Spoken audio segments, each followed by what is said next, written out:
everyone, and welcome to the Radiant Black podcast. This is a podcast focused on the Radiant Black series, a comic book series by Kyle Higgins and Marcelo Costa, but also the Massiveverse, a superhero universe by the same two creators, and many more. Today, I'm your host, Bashar, whatever, both, and I'm joined by my friends and my fellow co-hosts. Radiant Matt and Ali here for a while. Ali, how's everybody doing? And Charlie. Let's get into this. Can't wait. See, notice how two of us botched your intro, keeping with the theme of duality in this issue? That was intended. So yeah, welcome to a massive ass issue of Radiant Black in the discussion. Yeah. So this is where you want to pick up your cover Bs, by the way. So spoilers, read cover A and B this week. So yeah, we've got a lot on our agenda. So obviously with the downfall of Twitter, kind of, but not really, and the rise of alternative XYZ, but not really. Also, several people have made the move to Threads, including ourselves. So you can find us there at Radiant Black Podcast. So follow everybody there. All the massive people, people seem to be going there. It's a lot more chill. It still doesn't have quite the functionality that we're used to at Twitter, but very excited nonetheless. As you can see, recently just moved as well, so more to come. Hopefully we'll put some Massiveverse bling all around soon. But in most recent news we had, of course, we got the SDCC announcements. And as you can see in our stream background, we have the Massiveverse poster, but we'll share it right now for you. And so we've obviously been looking forward to SDCC news for a long time now. There you go. Radiant squared, Radiant Black poster squared, Massiveverse squared. But here's the poster. It's gorgeous. Igor Monti and Eduardo Ferragato as well. We've got the entire Massiveverse representation. I love it. The whole Massiveverse spectrum. What do you guys think? I just want to say, like, Igor Monti is a color master, and I'm really sad that he wasn't nominated for the Ringo Awards this year. But there's always next year, and we'll make sure we get his name out there and more people aware of the incredible work that he's doing. I have no doubt he'll get there eventually. Like the talent just speaks for itself. But I just hope, please, make this available for purchase, please. I know last year, Bash and I got off of Whatnot. It was the golden variant of the poster, and that was cool. But I want the OG colors, so let's hope it's available. Yeah, fingers crossed. Yeah, for me too. I'm hoping one day they'll put a poster like that on the site or something. But just hope, and it's also cool having like a limited poster and stuff. Totally get that, but definitely for me a little biased, but I just want it myself. If any of our patrons are going to SDCC, I know at least one of you is. Shout out Noah. You want to get us a poster if you can. I wouldn't mind it. Sure, Noah. I might hook you up or something. Just putting that energy out there. Yeah, the poster's pretty sick. Like the composition, it looks like Endgame kind of stuff, or like you'd see for like the Infinity War poster, that kind of stuff. Like shows the strengths of everyone. You got the capes, and it's like the middle with Radiant Black in the center, and it's like the issue 10 kind of pose almost, like the Blacklight issue. I'm not sure if it's quite that, but it makes me think of it, and I love to have it. It's a massive verse out there, but hey, I mean, it's a hell of an exclusive. Honestly, it's kind of interesting. They chose Yellow's Colossal as like out of all the Colossals, that's the one that appeared. And that's true. That's a good point. That's a good point. After reading this issue, it kind of makes a little bit more sense. Yeah, good exactly. Oh, you're muted, Bash. Saying let's not get too far ahead, but that's actually a fantastic point. I'm glad you brought it up. But yeah, keep an eye out. Last year we were fortunate enough, or was it last year, or the last time they did this at C2E2, we were fortunate enough to get a chance, and SDCC through Whatnot. So keep your eyes peeled. You never know what opportunities to put. Plus, like you guys just mentioned, there could be the Black Market Narrative website that posts these up. I know I just bought some more shirts. I was just really happy to support them, and they still had some really good ones up, like limited edition ones from older issues. I just had to bounce on them. But yeah, that's it for the poster. But just want to give another shout out. Igor Monti and Eduardo Ferragato, guys, they killed it. Like, look at this. Crazy. And you can see their signatures right there. So he did this in 2022 as well. So he's been sitting on this one for a while. Like, that must have been hard to keep quiet about this. Yeah, no, it really must have been. And I don't know how he one-upped even the last poster. Like, I like this one better than the last one even, which is crazy to say. That last one was gorgeous, but they just kill it every time. I don't know how they We were keep quiet on wondering any of this how. stuff. Like, how do you sit on issue like 25 or this stuff? Like, you don't know what this book is. It was a meme, but like, we really don't. I don't know how you guys can sit on this hype for that long. Like, even Ryan, when we asked Ryan, like, who would you vote for? Who should be Radiant Black? Like, he's like, well, he's invested. He knows this is like a story that his friend is telling and stuff like that. It's actually insane, like, how many things have happened in the Massiveverse. I wonder if he knew like who Tomasin was while he was drawing this, considering like she's in it, right? But that's pretty Yeah. cool. All things considered, like this is just such a good poster. This is incredible stuff. I really hope we have a chance to get this because every Massiveverse fan should grab this if they can. But yeah, moving on. Another thing we got at San Diego Comic-Con 2023 was news of the SDCC 20. I just said that already. Of the Massiveverse panel, basically. And so for the Massiveverse panel, what we're doing is we've got, as you can see here, Image Comics Spotlight. My bad. Image Comics, The Future of Radiant Black's The Massiveverse from 2:30 to 3:30 p.m. on Thursday, July 20th. And it says, join Massiveverse superstars Kyle Higgins, Brian Buccellato, Melissa Flores, Ryan Parrott, and more special celebrity surprise guests as the crew unveils exciting new developments and announcements in store for the Massiveverse this year and beyond. Moderator TBA, I believe the moderator is Ryan Sidoti of Circle Guy News / the Invincible podcast, and a friend of the show, I'd like to say.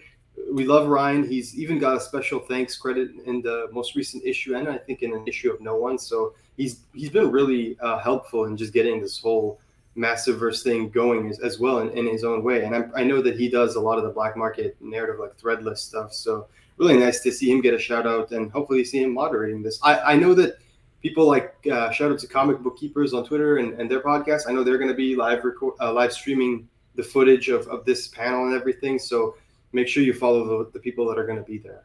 But I wanted to ask you guys, what do you think we can expect like from this panel? What are you looking forward to more so?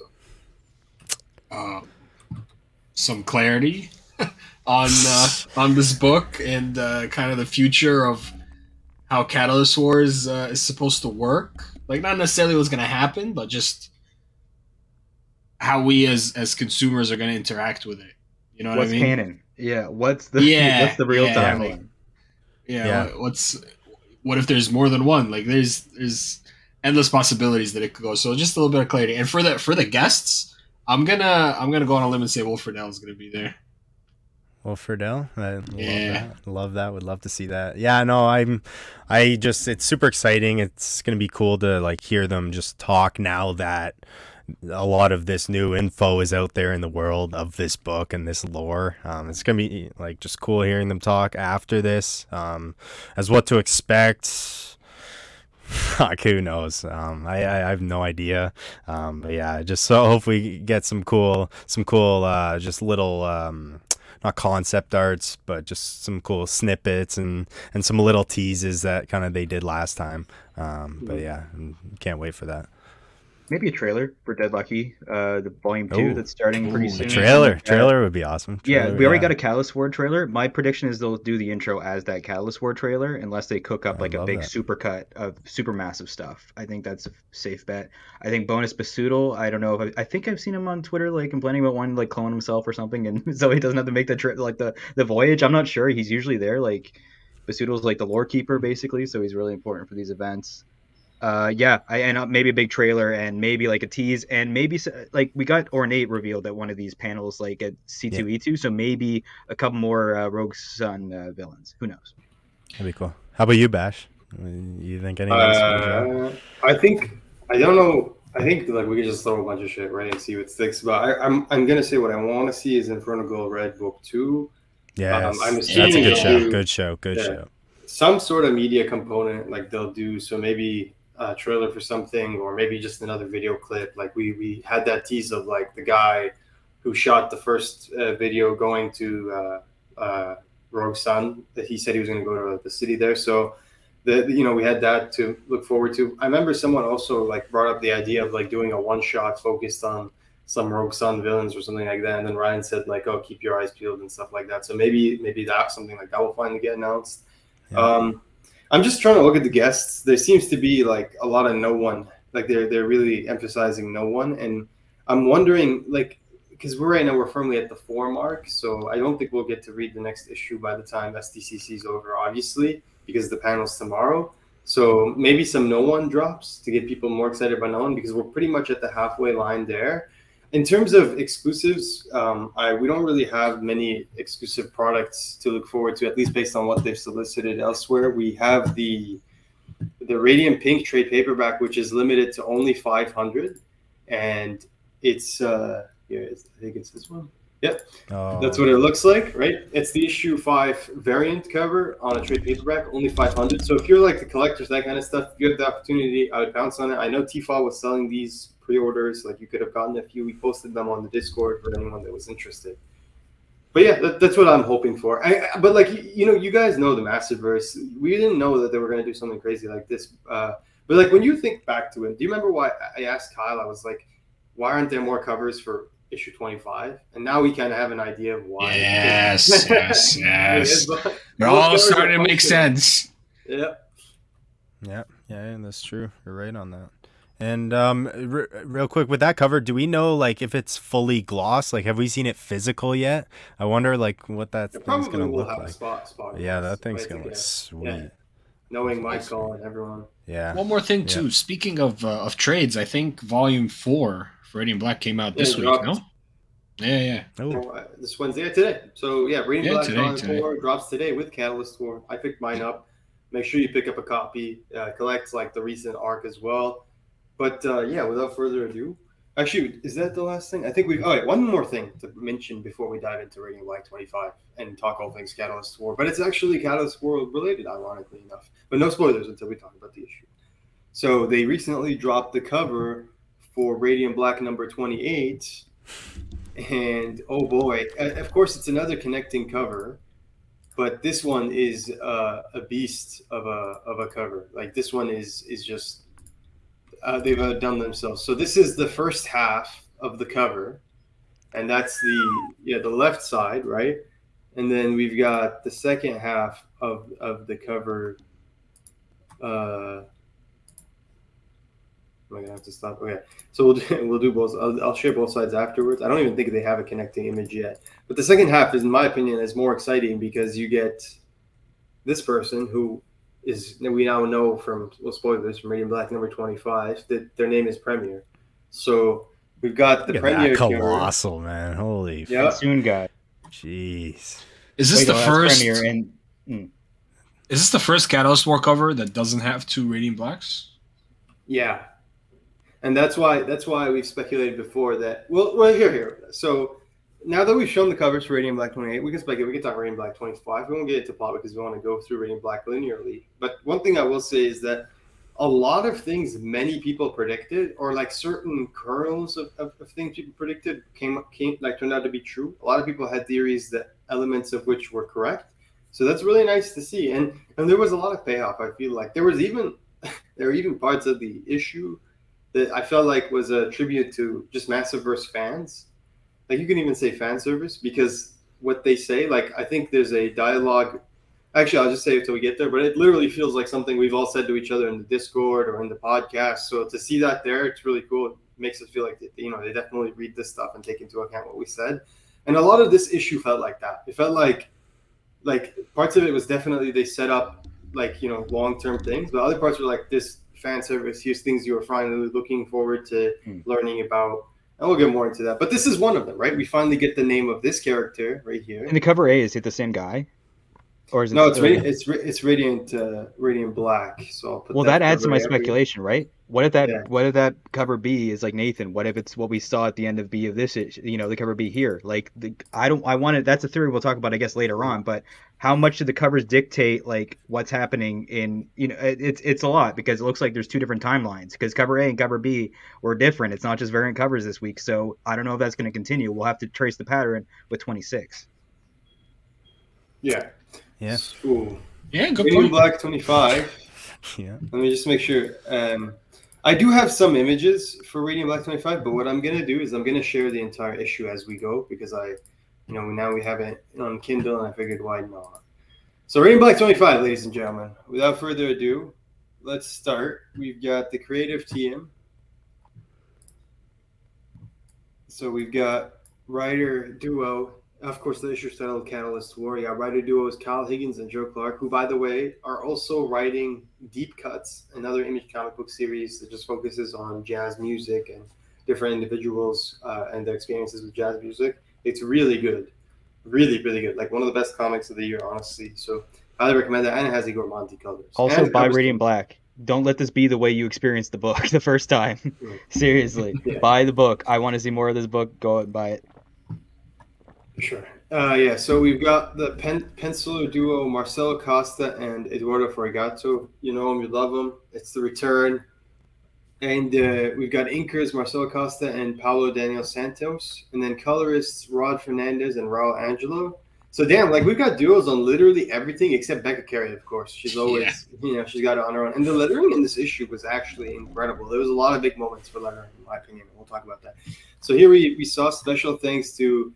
Ooh, my bad. Special thanks to Ryan Sidoti, editor designer Michael Basturo, and then production artist Wesley Griffith. So let's go into this. Obviously, we start with some mellow stuff, but here, this was the most interesting part. Yeah. We get a little bit of background into Marshall's life, and it seems like we understand why he's so troubled. But my God, like I honestly expected some drama and stuff, but I thought this was like insane. Like dude has a bottle in his. First of all, why does he have a bottle in his locker? All right, like that's all kinds of like messed up. And this dude straight up just like annihilated the guy from behind. I mean, don't get me wrong, he had it coming, but this was just very. I don't know. It was very serious all of a sudden. I didn't quite expect Marshall's past to be this dramatic, but then we realized like, oh my God, it might be a lot worse than we thought. And this made me think like, if this guy does end up getting the Radiant, we might have fucked up potentially. There's a slight case of doubt, right? There's a slight case of oh shit, like did we just give this guy the Radiant? Like, but yeah, what did you guys think? Yeah, this was completely surprising for me. Like I don't think like this was one thing. I don't know why no one really thought of this, I don't think, on here, but especially me, like of just getting new backstory in this and like the flashbacks. I just love that. I thought it was really cool here. First of all, this scene kind of makes sense to me in a way. Like I wasn't surprised seeing this, but I was kind of shocked, by the way, just seeing Marshall stand up to this guy. But I loved seeing Nathan too, in the first page, kind of like in class, and him just showing like him just trying to write, not following the assignment, and like his teacher not really showing full confidence in his passion for writing. It seems like, for me, I'm not really sure, but obviously, yeah, he's not really following the instructions. But yeah, it just showed he's always kind of had this passion. I really like to see that.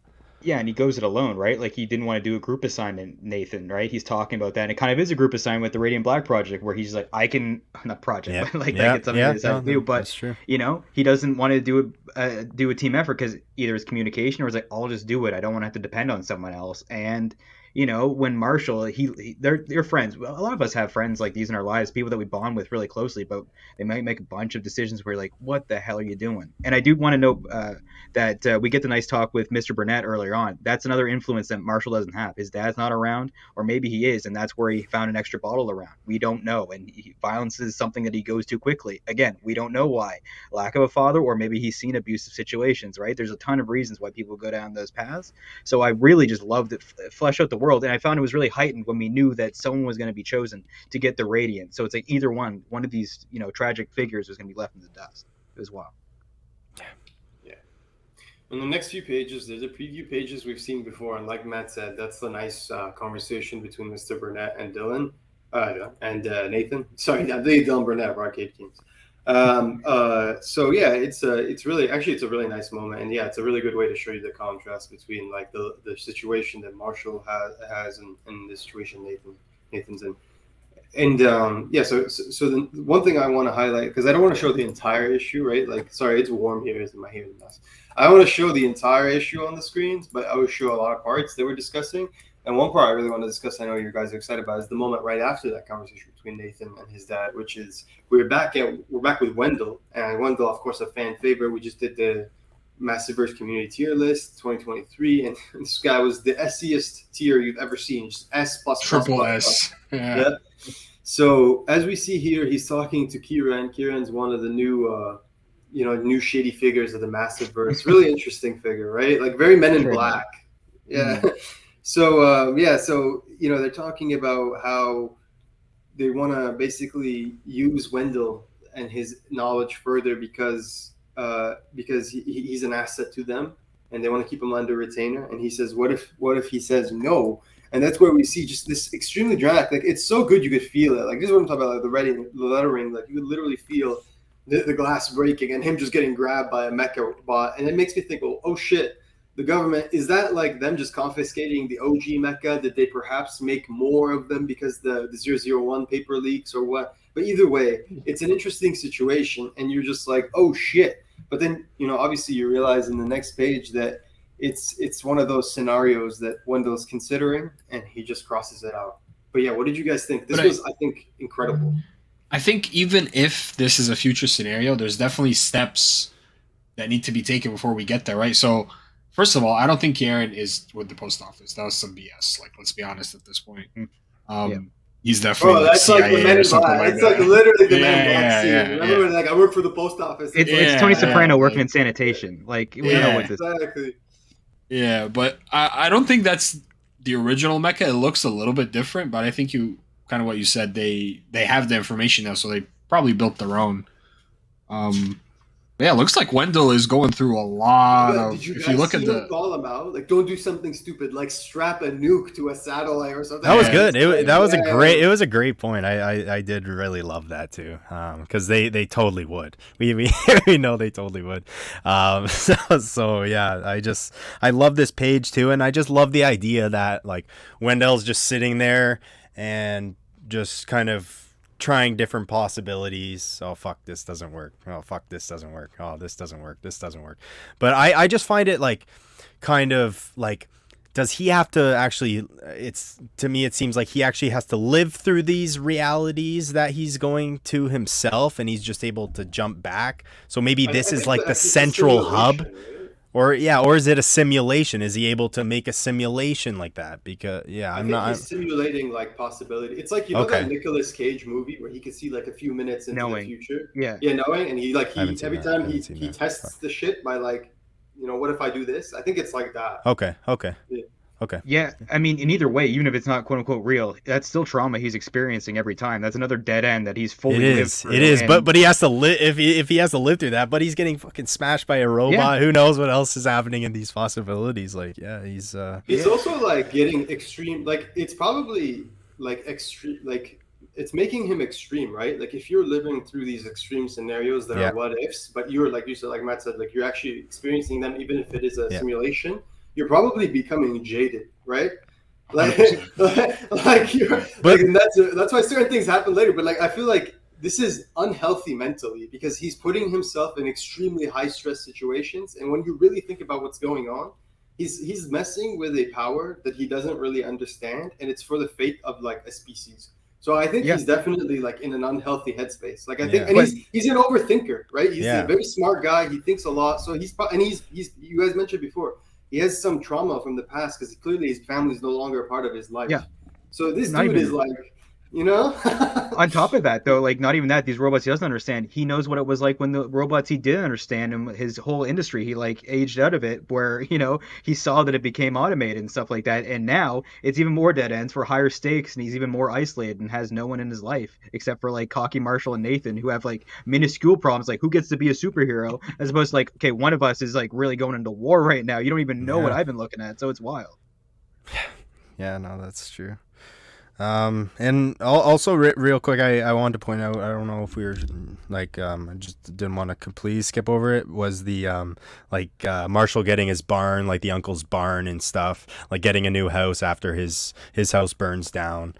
So he kind of gets a new place, and seeing that was kind of neat. And we saw this in the preview, but I just love kind of the the tension, like really the awkwardness of them talking kind of on the couch. Nathan comes to see him, and Marshall and Nathan are having that first conversation, and they're just talking about what they should do at the Radiant, and you can really just like feel that tension between them. So I really love that scene there, and the first time they kind of met up after that.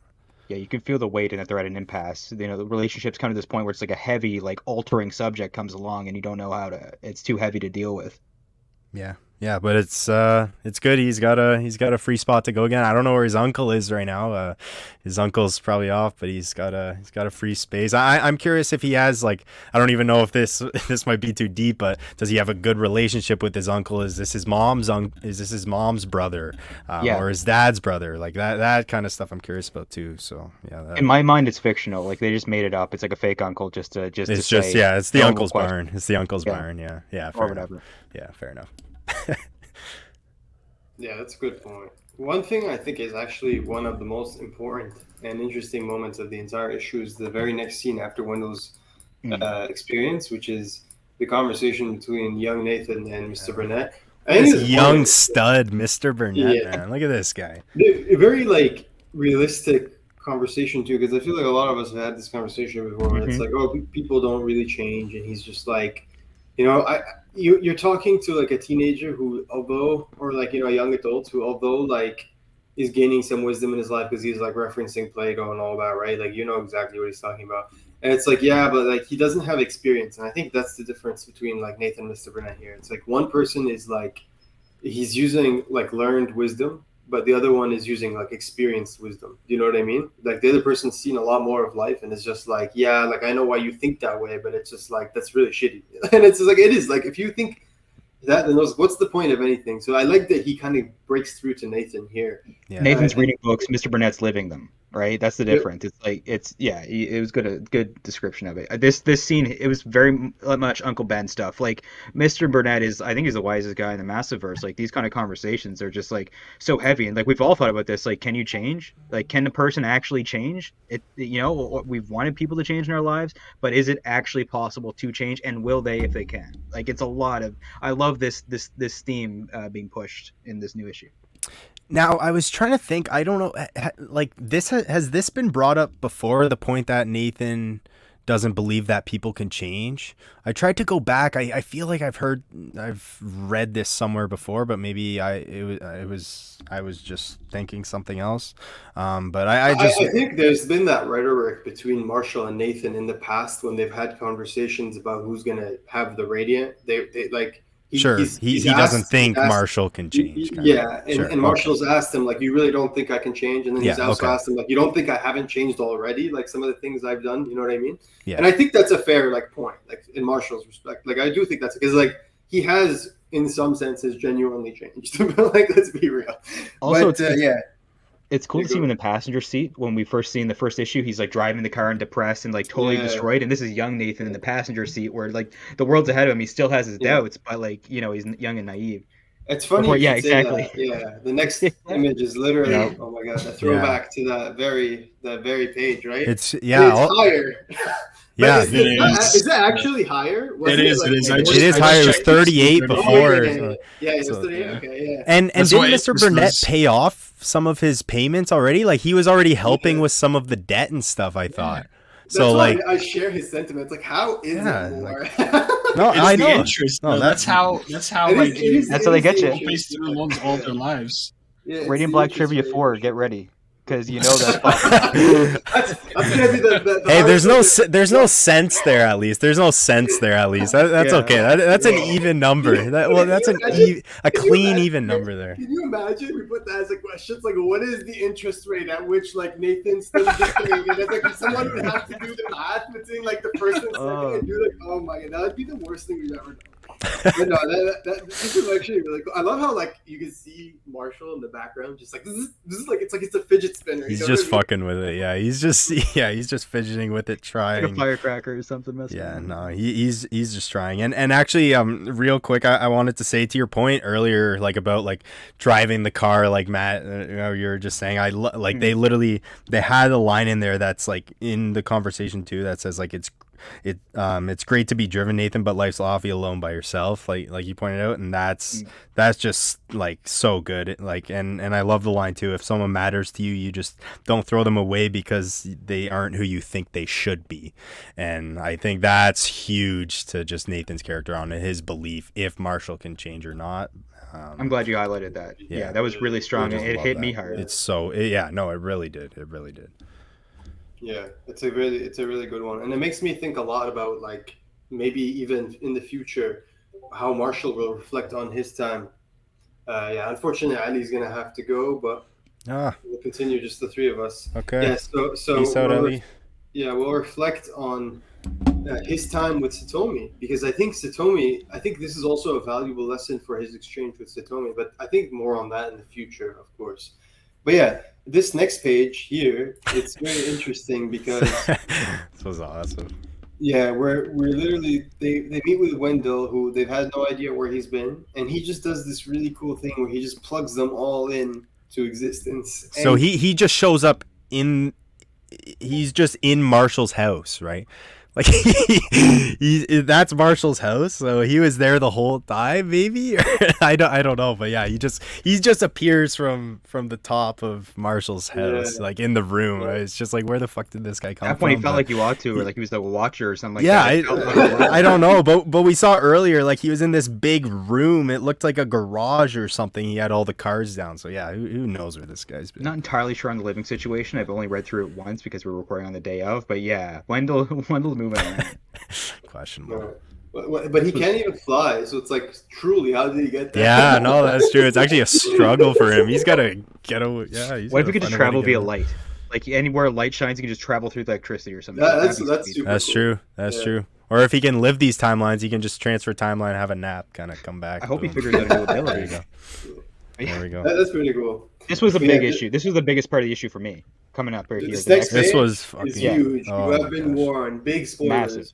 Holy radiant gods. We are now with the Colossals, all four of the Colossals for each respective radiant member. Of course, we've got, and it's one of my favorite parts, we've got Eva, Naked Wendell, Naked Marshall, and Naked... The whole squad. There we go. Picture the most educational co-ed shower you've ever seen. No, this was crazy, though. Like, and Satomi, I like the way it said, and Satomi, like, even though she's in prison, like, she's one of you guys, even if you guys don't see eye to eye all the time. That was cool to just see her there. Yeah, I love how their bubbles kind of glitching too. Like even their bubbles glitching. They can't, like Nathan and Marshall. I don't want to get like copyrighted so cool. for the nudity, so I'm gonna move. But yeah, that's a cool panel, So this conversation is the one we've been waiting for a long time. We've joked before about this. What is this series? Well, we finally have an idea of what the hell is going on, right? There's these beings, these cosmic beings who created these Colossals, and these Colossals, I think something like that, and these Colossals have messengers, and these messengers are the people they choose to wield the Radiance. There was some sort of old ways where, I have to reread it because like so much happened here. Yeah, so they said that we were committed to the new way, and the new way is like apparently giving these people the freedom to make their own choices. And then when they went to the new way as well, they were all locked away. So their physical forms of the Colossals couldn't be anywhere. So they had to use the oracles or the radiance as their the conduits as their conduits. So I love that. And that's where he tells them, and I love this writing, by the way. I love how like 001 talks like no, like he's not fucking around. Like everyone's like, just joking and all like whatever. And this guy's like all, he's not. He calls them peasants. I love that he calls them peasants later pissants. Yeah. No, was it peasants? Was it peasants or peasants? Entitled pissants. No, he calls them. Oh my, even better. Yeah, that's even better. Yeah, it's fucking amazing. As it has been spoken, you are caught between ideologies. The radiance you wield and the Colossals before you herald from a divine order. Cold, unswayed by biological emotion, judges aware and accepting of their purpose to be the challenge a world must overcome. It sounds like some weird like Hunger Games shit in a way. He's like the Catalyst Empire. So we have a name finally. Catalyst is the empire apparently that birthed these Colossals and the Radiance, and now they want them back apparently, and they're testing them. So Now this Catalyst Empire, so basically they'll go to random planets and they'll basically try to invade and hopefully making them stronger, kind of hopefully they can evade back, making them stronger kind of thing. Bro, this took me to Invincible. I But don't know yes, why. yes, Yeah. I love seeing a different species there, like just Yeah. like a no, It it's reminded me of non-human like species. you guys know the issue. I can't remember. I have to do an Invisible reread. It's been a while, but when Mark discovers the diary, where it's like all adventures, but like it's written by his dad, I think. But they're like real Oh adventures. yes, It reminds me of that. I don't know why. Yes. It just reminds me of like a scene from the. Like, do that. The alien beings, first of all, look really cool. They almost kind of look like the new Sacrificers series by Rick Remender, low key, but I don't know. I thought they looked brilliant. And then Also- just to see that group shot like in full glory, full power, so Whoa. powerful. Do we Not for nothing. Keep going. do we see Wendell flying there in that Yeah. second panel there? Is he Yeah. flying? But that's not Wendell. So maybe it's like. Oh, he's yeah, like- that is true. You can see the blue outline around him. They actually like did a good job. Oh, okay. So they all have blue, they all fair have enough. blue outlines around them because they're being Okay, levitated. okay, Yeah. love it. They're actually Okay. united. One thing, this is wild, but I seeing the robots in the last page, like, Void Rivals happened. Is there any way like we can have like robots, God. Transformers versus Dude, robots? you know what's crazier? Wait, you know what's crazier is that Invincible, like season 2 news, dropped on the same day that Catalyst War did, and I'm just like, give us the fucking crossover. You know what I mean? Like, just give One it day, to me, one man. day. Like, just give it to me, like one day. But it's just crazy to me that's common. Like SDCC is gonna be huge for Invincible and the Massiveverse, and like as a fan of Image Comics, as a fan of like superhero comics, like it's just like. And indie superhero comics to be specific or creator owned, like it's just a dream come true. You guys know we As love Image it. lads, it's great. It's a great time to be an Image fan. You're just living large for sure. Yeah. Yo, did you look at like how badass like Radiant Red looks here? Like all. So I guess the quote unquote weak worlds that like don't survive their attack, this premier guy just comes in and fucking destroys it, I guess. Where otherwise, like if they put up a good fight, they'll be granted into the Empire, I guess, is how Oh, that but look, works. they're I'm not kneeling. really sure. They're kneeling before him, bro. I know, Premier. it's so sweet. I love our first like actual. Well, we saw it on the phone, but like the. Massive. Yeah, and we saw it on the little phone, right? phone. Like, yeah, but the first look really close up at the helmet, like just all the shit like pouring out of it. It looks The actual amazing. premier, not the cameo of premier. Premier, We've been yeah. like, yeah. I tried so hard to like work the premiere into the fucking tweet where I was reviewing the issue by being subtle, and I just couldn't get it to work. I tried so hard. I sat there for like 15 minutes. I was like, let me work premiere in, and I was like, you know what, fuck it. Look at how much effort we put into make the entertaining. No, I'm just kidding. But I also like this reminded me of remember that early issue where Radiant Black is like one of the covers. He's just on a spaceship. You know, like that could have Yep. been this Radiant Black. Like I like how like that seems so weird, and now to me it oddly doesn't stand out as much, even though he never went on a spaceship that we've seen. It's really cool. It just shows how far ahead the thinking was with this.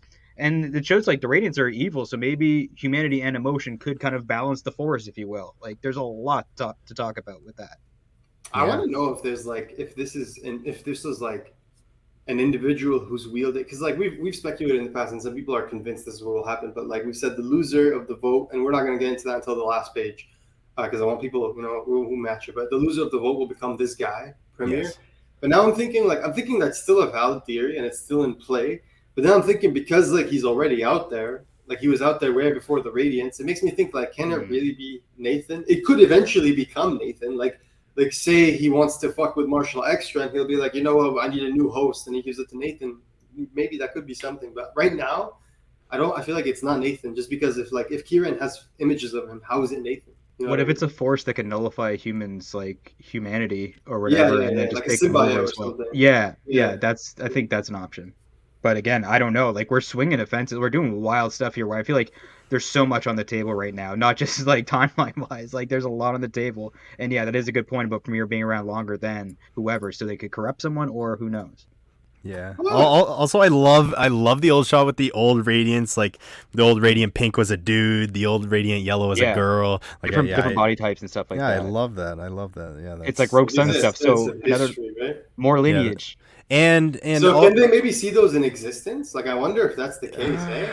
Like Yeah. because we said like in the Sunstone you can see the past wielders of the Sunstone. So I wonder if once they master their synchronization, because this whole time we've talked about how their powers have been glitchy, and like until one of them fully synchronizes with it, it won't feel right. And that's something that's addressed at the end of this issue. So I wonder if now that the existence tether is complete, whether we'll see a lot more in existence. Because right now we're already seeing more, right? We've seen these four together for the first fucking time, right? Like we've never seen that before. Yeah, so this is really cool. I want to really give a quick shout out to Marcelo Costa, Eduardo Fregato, Raul Angelo, Rod Fernandez. Yeah, gorgeous art and coloring. This is insane. And the inkers, of course. I think we've got a couple of inkers as well on this issue. Yeah. Yeah. So yeah, these are just incredible pages. Yeah, inkers. The Marcelo Costa. I'm also curious what happened to these old Radiants. Were they killed? That's what I'm saying. Yeah. I don't know. Because they seem to be murdering other species, right? So maybe they've made some enemies over time. It makes me think like it's similar to the Green Lantern, right? Like it's similar to the Green Lantern core, but like there's no values. It's like it could have Yeah, there's no guardians. It's like there's one person who's just like, I'm gonna do. It's a dictatorship for sure. And then the Colossals kind of became like guardians, and then they were like, nah, we should kind of change and like try something new. Maybe those four champions smuggled the Radiants out, and they're the reason that the Radiants even got out in the first place, right? There's a lot to go with that. Like I need 001. I want to know how he factored it all as well, right? The 001 of it all, because he's so knowledgeable about everything. It's kind of like Ordinary Gods in a way too. I read like 5 or 6 issues of that. I was enjoying it. I got to get back to it, but there's a bit of that in this too, of like carrying the legacy of these characters and stuff too. It all ties together. Yeah, so he lets them know here they're going to be challenged, and it says yes, but first a decision must be made, and we cannot interfere because they're committed to the new way. But this is where you get one of the biggest twists in the entire issue in this next page. So 001 is really prying. Who's it going to be? And that's where you get Wendell I don't even understand what the fuck is happening to Wendell. Mr. Stark, I don't feel so good. Yeah, that's good. But it's like, I love that Nathan has a moment of doubt, and he's just like, who would you pick? And he's like, 001 doesn't even hesitate. He's like, neither of you, obviously, but one of you needs to pick. So the Colossals are leveraging everything for the first time, putting control in your hand. And that's where they're asking, yeah, Wendell, are you okay? And he doesn't feel good. He seems to be sick. He just lets out a burst of yellow energy, and the text box changes. And I think this is important to point out. It's the robot. Someone speculated it's the robot. I think that's a good guess. I think that was my thought. Yeah, I think that's my guess as well. But I just like the robot was in the thing, and he's committed. But I find it really interesting if he defected, because we did see in that timeline he was dead. Remember in the Radiant Black 18 in the future, his robot was dead, and he had to bring him to life. And there's a lot of pieces in play. Like, I read this all before the Catalyst War, and I feel like I have to read it all again because just like we got so many reveals. But yeah, this is, first of all, again, these pages are incredible. Just Jesus Christ, this is truly one of the biggest events of the year. Like, I'm reading Night Terrors, I'm reading the Ultimate Invasion, I'm reading everything. And to me, so far, no bias. I swear to God, even though we're the Rating Black podcast, this was the best one for me so far. All those other franchises you're talking about, you grew up on and love. This is newer. If anything, you're more biased towards them, and you're saying this. To DC, if anything. Yeah. I know. Yeah. And it's one thing I'm most surprised. It's like, when you just have like so high expectations for something, it's almost bound to fail. And it's like, this just doesn't. It's like, how? It's like we have the highest expectations. And that's what we said about the poster, right? I know. Remember the Massiveverse one? We're like, how are you guys going to do better? Like, genuinely, our expectations are here, and it's because you guys set them here. And then you guys were like, but I'm just going to raise it to here. Yeah. A lot can be said about subverting expectations and stuff like that, but like I feel like with your own established IP, without like 20 years, 40 years, 60 years of lore, you're more free to play with it, and it's your own playground that you're the creator, right? So I feel like, it's really cool introductions, right? There's nothing here I'm like, oh, why'd they do that? Because even if there's something I have that reaction to, it's justified pretty fucking quickly. So like they nailed it. Like I do, like Kyle needs praise for this. Joe Clark, like co-writing this episode, everybody on this issue nailed it. The art is like immaculate here. Point out a flaw. I can't see any part of that. Like, that looks weird. Everything is well done. Did you guys feel that way after the issue? You guys felt like, I understand now why there's a duo for every single category of this issue. Like, it really felt like that way. It felt like an epic. 100%. It felt like an epic comic book. It really did. It's like one of those like DC comics or Marvel comics you pick up that's like a one shot or like a prestige book where it's just like all these amazing creators come together to like do a comic book, and you get these like legendary pencilers, and then like another amazing inker's gonna ink their pencils, and it's just like, that's how it felt to me. Like, you really feel the bulk of the quality of this comic as you're flipping through it. Like, look at these pages; they're full of life, of electricity. They're very kinetic pages. They just pop. I mean, I was in awe. Like, honestly, like when you were flipping those pages, like when you see this for the first time, and I'll even put it up for the camera. When you're reading the book and you're just like flipping and you see this for the first time, right? Like you're just like, holy shit. It just really hits you hard, you know? Because the page before is completely different. It goes from just like, oh, we're talking, you know, at a farmhouse to like, boom, we're in the middle of existence and it's all red and existence has never looked this chaotic and everyone's here. No, massive praise to the team involved. Seriously. Dude, I was honestly just loving reading it so much. It was one of those things I was on digital. I kept like looking down at the page count. I'm like, fuck, like just kind of just stay there. And it's like watching the runtime of a movie and just say like it could be a bad thing or it could be a very good thing, right? And in this case, it was a very good thing. Or like Tears of the Kingdom, right? Like me and a lot of my friends didn't want to finish the game because it was such a great experience. Yep. And I do want to say, I think 001, the only human he'd respect is probably BB. I want to see I'm shipping BB in 001. That's the couple I want to see. Great. I want to see that. I'm not gonna lie. I can see her hitting. Yeah. I can see her being like I can see her liking her sternness and his like combat like expertise. Yeah. Just like a commander. Yeah. Exactly. Yeah. Might have a few years on her, but age is just a number apparently like in some cases, right? But yeah, he's definitely. And we were talking about this earlier. Like it's he looks older, right? Like since the last time we saw him. Like this dude's been aging, it looks like. Oh yeah, bro. He's grown out his beard, bro. Oh yeah. He's caught on with the times and the fashion. Look at that ponytail. That thing's got length to it. Like it's like when you have a friend that has kids and it ages. I'm just kidding. But no, I like he's like kind of like it's like Ben Kenobi or some stuff. He has like this knowledge of like these ancient lore and stuff like that. And we're like watching the first Star Wars. Like this was amazing. Like Wendell gets 001. He gets like pulled in by the robot, right? And we saw his arm in the text. Like I'm assuming it's the robot who's seen it all and there's dialogue. Like we know the odds. Like theoretically, this is a stupid bet. You're going against something that's had dominion over everything for as long as we can tell. And you're going to bet with people that can't even decide who should be the representative, and they've only had these powers for like a year or two. So it's a lot. You get the points. I love it when both arguments are well formed, like in Civil War. Yeah, and he says, you know, the only path to survival is through incorporation, which I found very interesting. You know, you look up incorporation, and it'll basically tell you combining, coming together. And that makes me think that's the Megazord that we've been talking, the Megazord of it all. Like, does he mean like unwillingly force them to combine into one powerful Radiant, or like they have to like work together? It's very unclear. But now that I think about it, there could be two ways, because like you guys said, if the robot is talking, perhaps he's aware of Wendell's penchants for clairvoyance, his ability to use his power to help them, and maybe he wants to take him out of the equation entirely. So maybe this is the robot saying like, fuck that, like, you're going to actually be able to help them, so I want to take you as, like, I want to eliminate you as a variable completely. That could be an angle, because it's just like, I find it, like, I share the sentiment of others who've said it's weird for Wendell to just do a complete 180, like, all of a sudden, because we've talked about being corrupted by knowledge, but I feel like unless there was another scene that was missing, and in between what's happened, you know, within those two scenes where he shows up to the barn and then he becomes crazy, I think, like, there has to be something more, or the robot's either influencing him or something. Yeah, it's interference. Or the robot could be like a spy, right? Like if his robot can see the future too, like he could be talking to Premier and be like, well, keep an eye on that and use this information, make them think that they have a head, and then when they think they're going to make the choice, bam, pull the plug, and then, you know, take control of the host body or whatever. Right? Yep. I love this. That'd be pretty greasy. I'd love that. There's a lot we can do. I'm getting good vibes of Oblivion Song in this too, not in a way that it feels like it's like copying in any way, but like that kind of feeling I got in Oblivion Song when it really opened up and like, oh my god, we got some really good sci-fi here with some great stuff. We're getting to the point where we're about to get pretty much name who the person in the next few pages who won the vote is.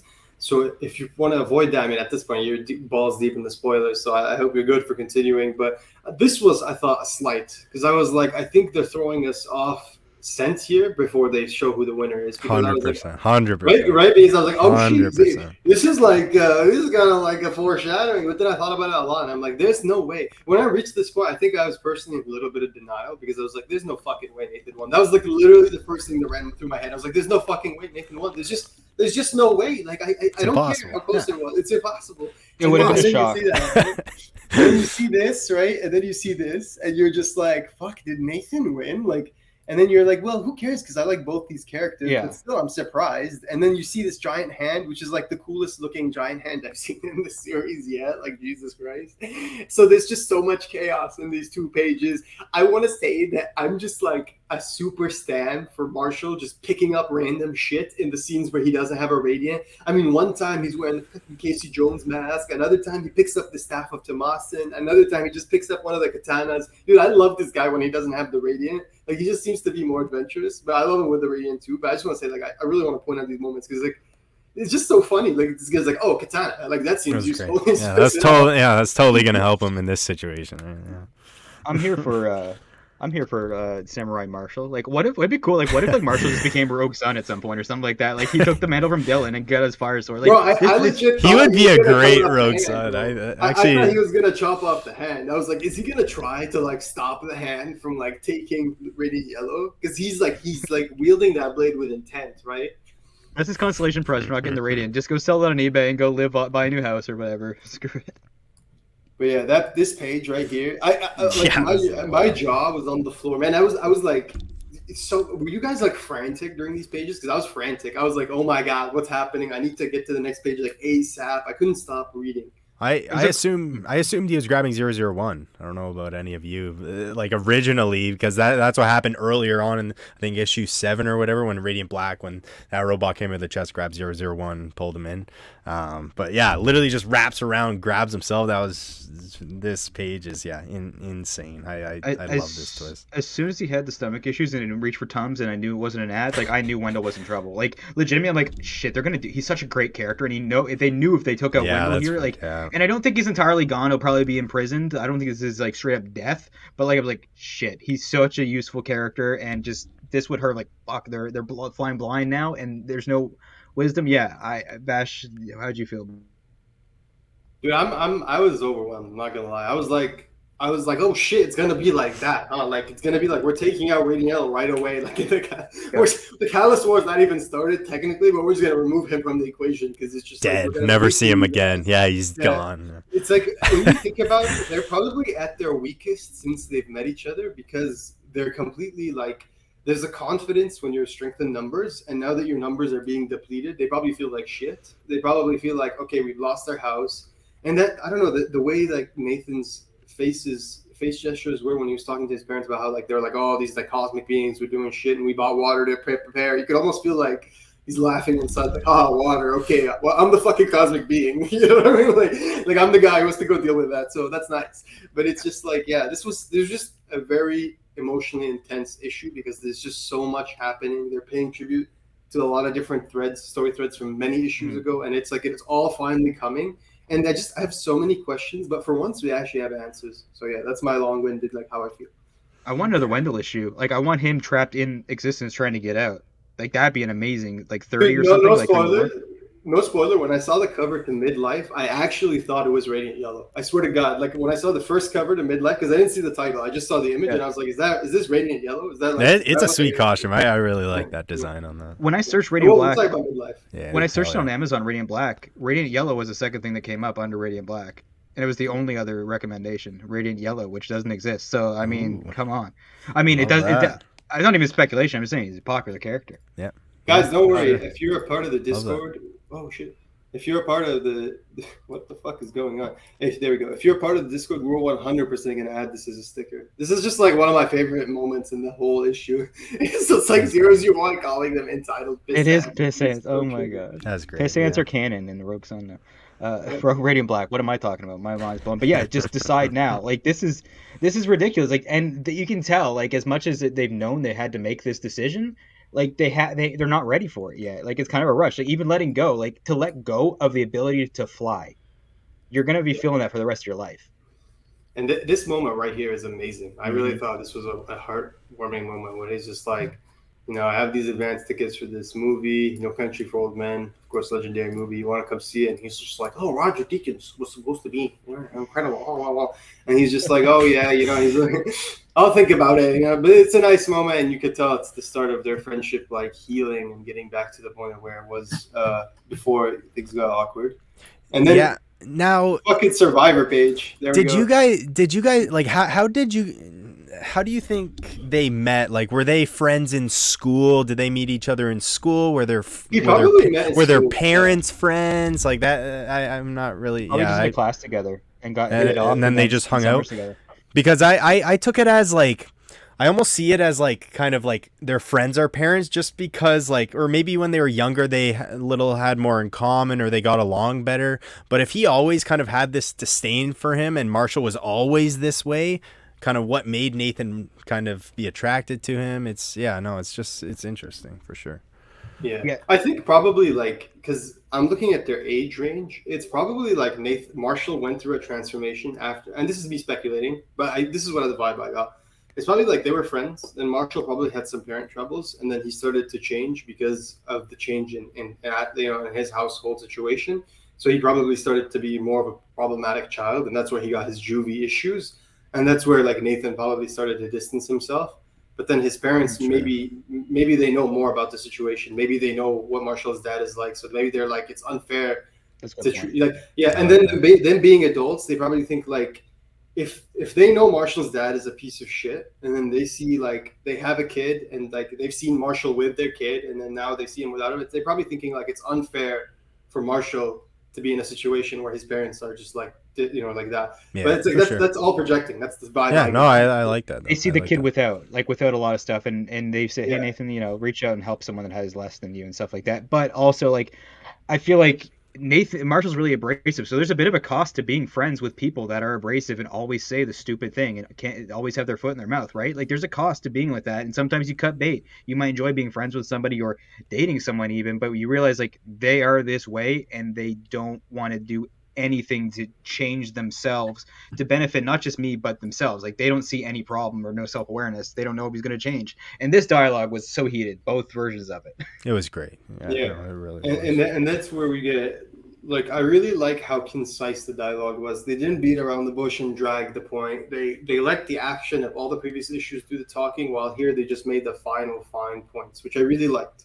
We didn't waste pages of like, oh, these are the reasonings, which we all know because we've lived them in the other issues. We've seen them. But they did have some nice callbacks. And, he tells me, he's like, look, we don't know what's going to happen. The stakes are high. I'm stronger than you. And these are all conversations we've literally had on Discord, which I find so funny, like with everyone. So it's like, dude, you haven't even hit God mode yet. I think we literally verbatim said that on a podcast episode and on the Discord. So it's like, to see that, I thought that was literally fan service. I was like, this is just Kyle like tributing all the nerds in the Discord and all the nerds online who have like said that exact, like have had those exact sentiments, because we could have said Kate mode, but God mode specifically, I think he means, does God mode mean the dark mode? I think that's what he means, right? Yeah. Like the black mode. Yeah, because he's got the cape. You're right, actually. There's Kate mode and then God mode. God mode. Yeah. And that's not a good thing. That's like, I've let the darkness take me over. You haven't even shown any of that. I can turn into an evil super god if need be. Yeah. Can you? It's like, can you channel your inner darkness for the greater good? I just wear a scarf when I have the power. I really did like, but it's like here, it's like this is also things we've said before, which is like, somehow we do survive and we get our lives back. You don't need this to go back to LA. Mm-hmm. This isn't your dream, but I think it's mine. And it's like, that's true. That was great. Yeah, that was the point there, that like that was most people's argument, right? Like that was the big one. He feels like it's his purpose. He doesn't know. Yes. I think it's mine. He's not sure yet, but like this feels like a calling, right? Like he's not going to be a director or something like that. He wants to do this. And then this moment here is so good because it ties back to that exact moment we had of young Nathan and the Pluto speech, and like people don't really change, and he's just like, Marshall is telling him, you still don't think people will change, do you? But do you guys realize what the ironic brilliance of this is that if he actually doesn't accept that Marshall's changed, that he himself has not changed because he refuses to see Marshall's change.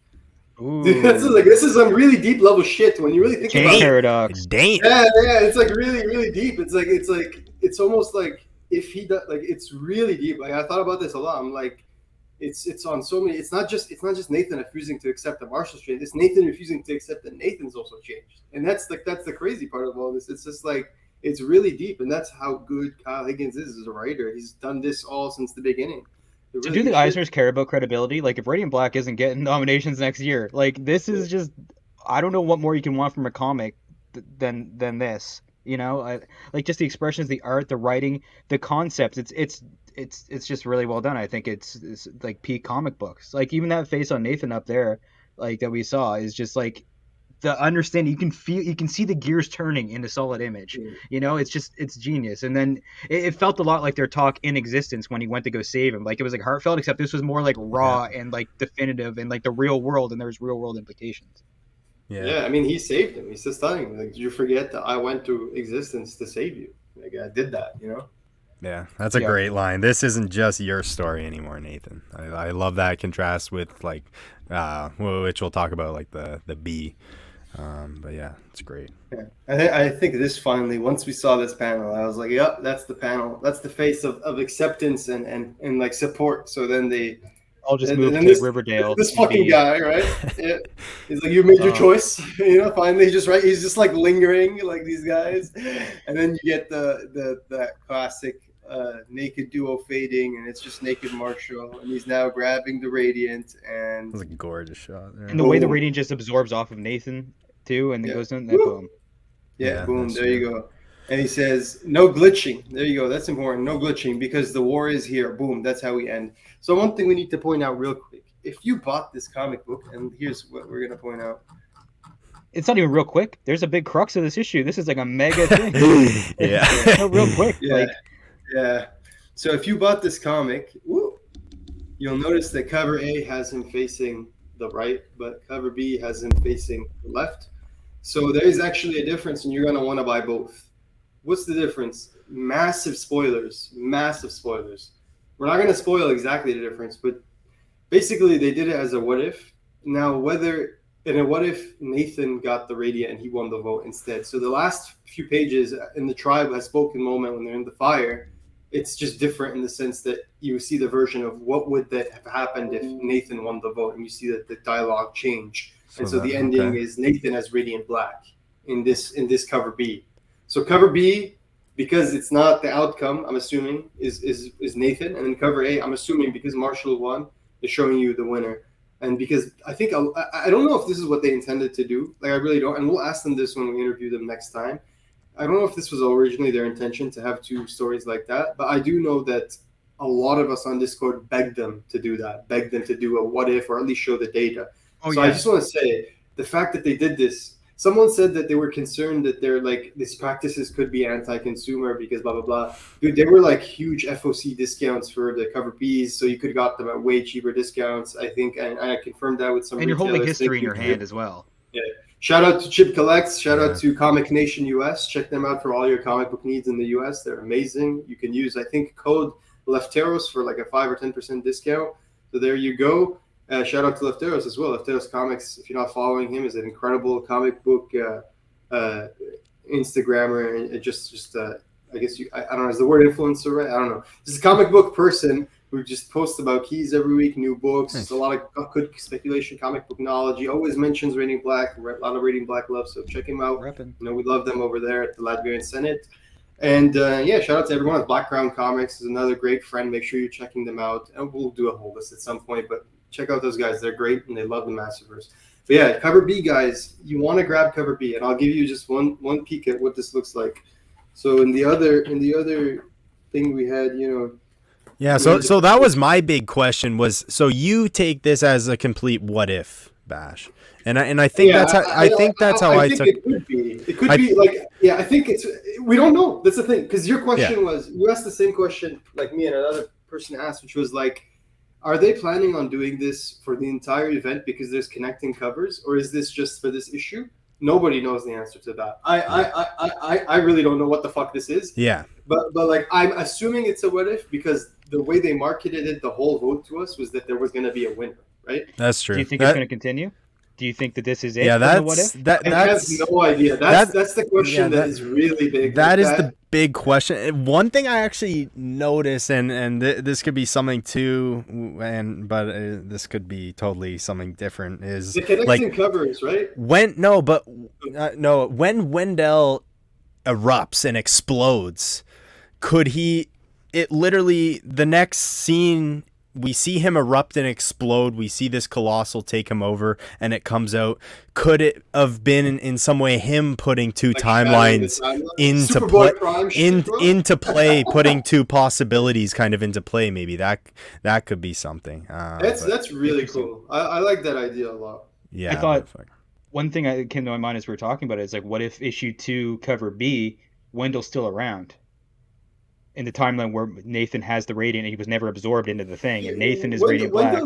Wendell's still around based on Radiant Black 28 cover because he's on the cover. So it's like, Oh yeah. But I mean, like outside of the robot, and like he didn't get sucked in, and I feel like there's so much. This is like, we're ripe for speculation. We almost need to do like a separate episode talking about possibilities and wrapping up fan theories because it's too big. The connecting cover thing. What I will say is that every single cover has a connecting cover. They're not identical like this one where it's just like inverted. Like the covers for 26 and 27 are very similar, but they do have like slight differences. Like I think the shot view of Radiant Black and 27 is like slightly different than the left side. And then for 28, you get, as we mentioned earlier in the stream, you get Premier for the first time with his Colossal. So one thing I speculated is, could it be that like they're all what ifs, and then the 28's the final one where we're at the end of the Catalyst War towards the end, and it's like Nathan becomes Premier? That's a possibility. I don't know if it's likely, but like just based on the connective cover theory, it's definitely a possibility. Yeah.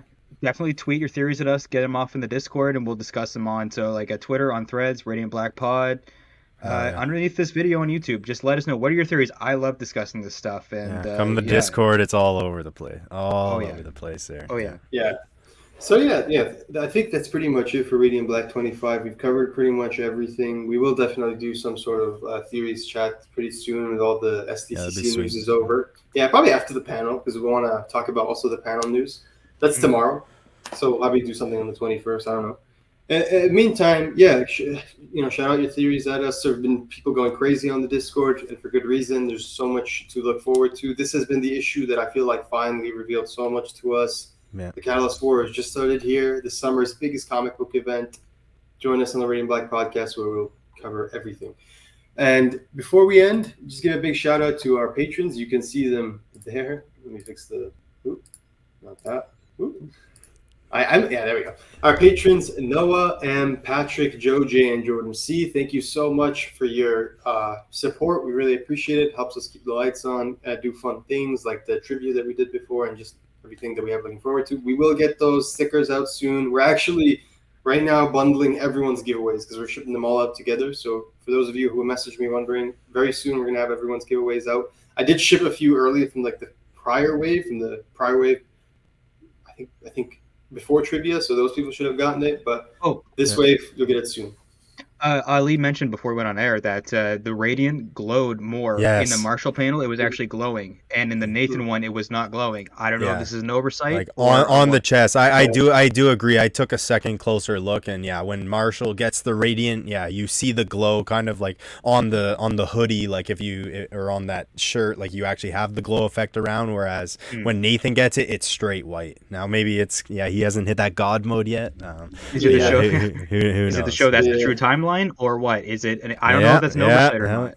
They're also standing like on opposite sides, kind of like the cover. Yeah, that's what I'm saying. It could be a reflection. It could be the way it's shot, but I think it's pretty interesting because even the panel below that, it looks like it is glowing too. So if you're here to the end, I imagine that kind of little tidbit is fascinating to you anyway. So just definitely a good note by Ali there. Yes.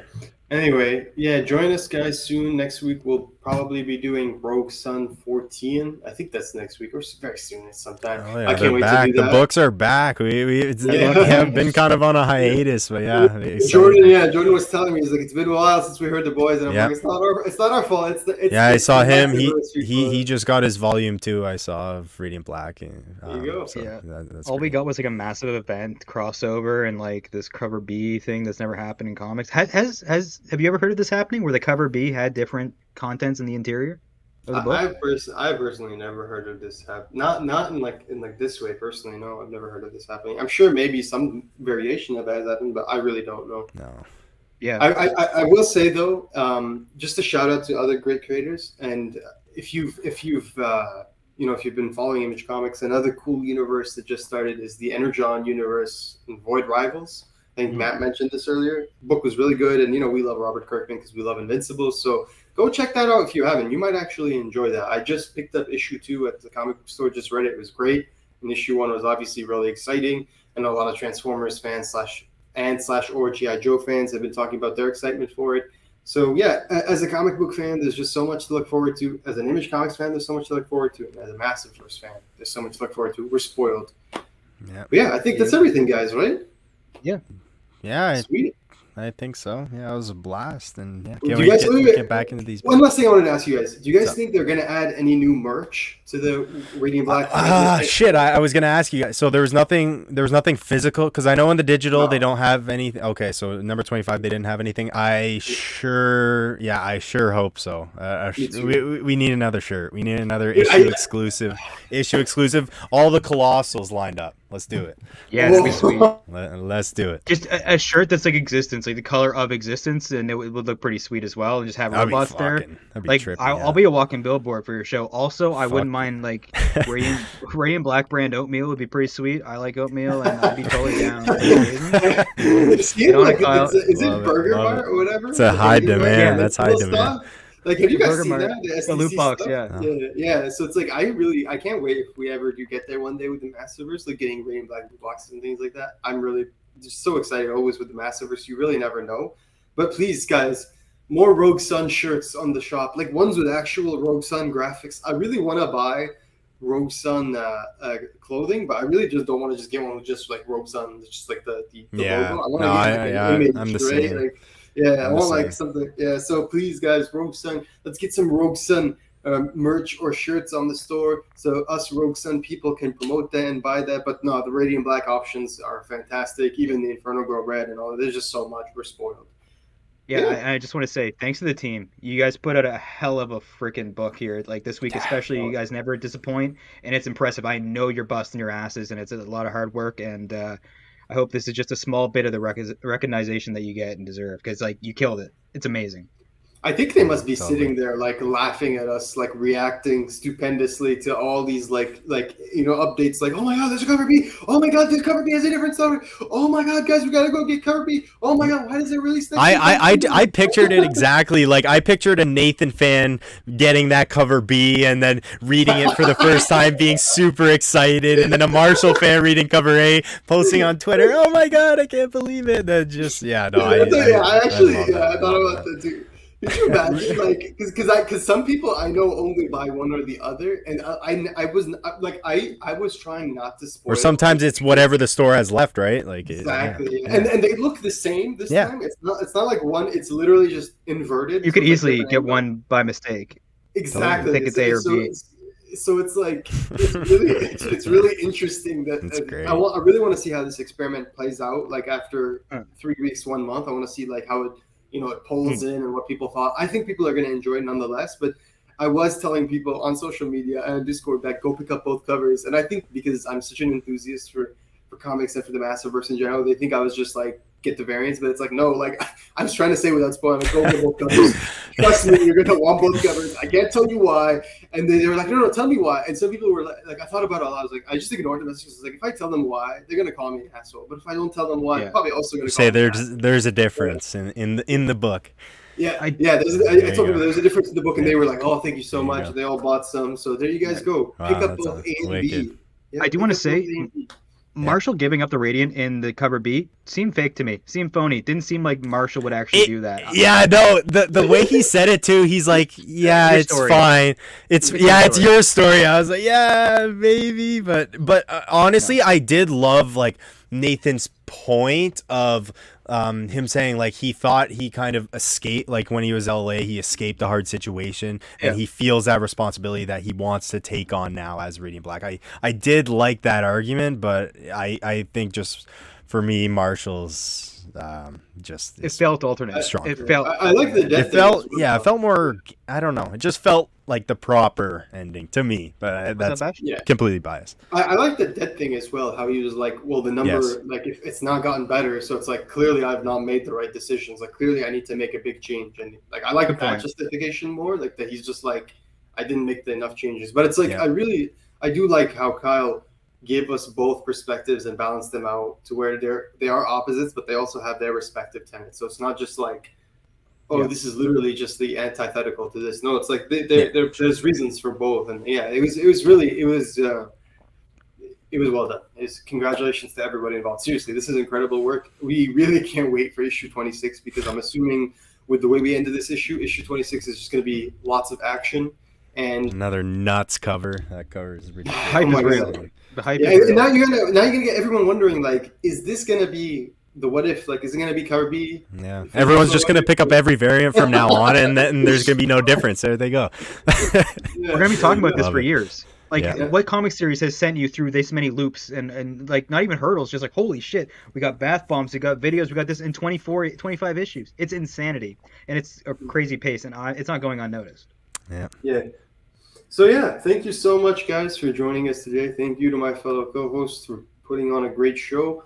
And thank you, of course, to our patrons who I mentioned before, but I'll mention again, Noah M, Patrick, Joe J, and Jordan C. We love and appreciate you guys. We'll see you next time. Stay radiant.